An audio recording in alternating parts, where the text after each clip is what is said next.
Ned, what were you seeing from Kelvin Herrera tonight? Just erratic, kind of all over the place, up in the zone.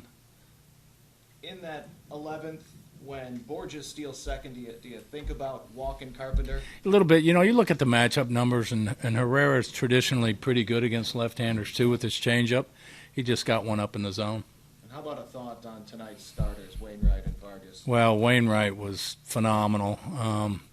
What makes him so good is he spots his fastball well, but he's got out pitches with his cutter and curveball. He can put that cutter, and we call it a back foot cutter, to lefties that he doesn't make mistakes with. He was tremendous, and Vargy did a great job of keeping us in the game, giving us the opportunity to come back and tie it in the ninth like we did. That was Jason Vargas. Maybe a little fatigue in Herrera? Right? Yeah, probably. He's been used a lot. Our bullpen's awful short right now. Was Davis available tonight? No. I know you don't do moral victories, but is there any satisfaction in being able Absolutely. You look for positives in games, we ran out of pitching, It was the bat that Escobar had in the ninth inning. I thought that was going to win it for us. We had a number of great at-bats in that inning to tie the ball game up. Lorenzo Cain with a huge hit, Gordy with a big walk.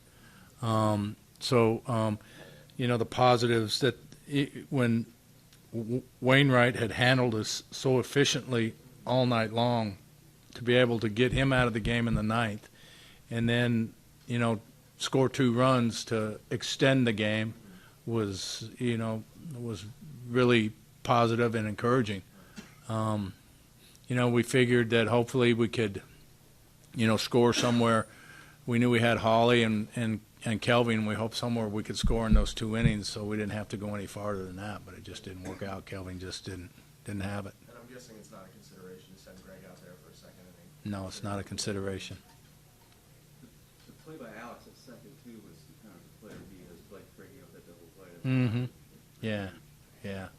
That was a big hustle play on Alex's part, and getting down there and breaking that play up was big.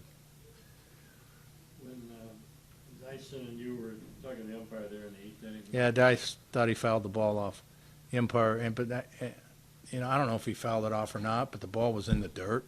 And if he did, the umpire's argument was that it didn't hit the dirt. So The challenge, obviously, you thought... it was a perfect time to challenge. It was a bang-bang play. I didn't know if we could get it overturned, but you don't lose anything there. It's the 7th inning. You go ahead and it was so close. You go ahead and maybe catch lightning in a bottle, and they reverse it, and you got first and third and 2 outs, and something happening. If you don't, then you still have your request challenges, from that point on. Did you see it on the scoreboard? Yeah, once I saw it, it was a gamble.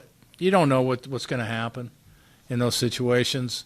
I see it on the scoreboard. It's still tough to tell, but maybe they saw it differently. But I kind of thought it was inconclusive, but it was worth a try. Does it feel good coming back to these last 2 games like that, battling yourself back in these games? Yeah. I just think that there's a good feel to our offense now. Even as going into the 9th inning with 2 or 3 hits, whatever we had, we still felt as a group we had a chance to win the ball game, and that's a good feeling. Did you feel some momentum going on the road, going to 2 tough teams, Toronto and St. Louis, and being able to come away with those 4 wins? Yeah, I guess, yeah. It's, like I said, confidence is high in the locker room offensively now. What did you make of the atmosphere tonight, and with the cross-state rivals, fans seemed to have fun with it? Yeah, I thought it was good. Again, once the game starts, you get tunnel vision. You really don't notice it too much. I saw a lot of red shirts in the stands, but I thought it was a great atmosphere. Mark, you lost the gamble. Was that a good gamble to throw a third there in the play? Well, in that situation, that you're down 1. Wainwright's on top of his game, not making mistakes, and as it probably turned out, they would have scored anyway if he went to first. So it's a gamble we're taking.